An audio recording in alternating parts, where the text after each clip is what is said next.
मंदिर का भगवान ही है दोस्तों, जो इस तरह का है, इसमें फूल है, ठीक है। और इधर देखिए चारों तरफ। चलते हैं घरे दोस्तों, तो आप लोग से मिलते हैं।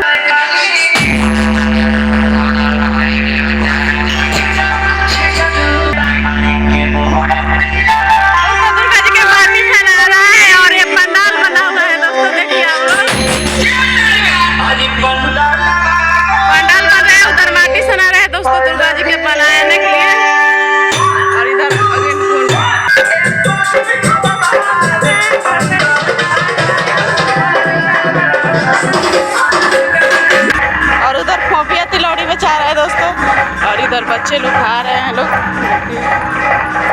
और ये देखिए जनरेटर लगा है दोस्तों। और इधर देखिए कितना बड़ा तालाब है हमारा गाँव में, ठीक है। और ये छठी माता है दोस्तों। और इधर देखिए दोस्तों बेड़ा का फूल फुलाया है। तो दोस्तों अब चलते हैं घर पे। पूजा पाठ कर लिए हैं, शंकर भगवान का जल ढार दिए हैं दोस्तों, ठीक है। और ज़्यादा शोर शराका है इसलिए हम वीडियो नहीं बना पाए, ठीक है दोस्तों। वीडियो का ही एंड करेंगे। मिलते हैं आप लोग से दूसरे वीडियो में, तब तक के लिए बाय बाय दोस्तों, टेक केयर।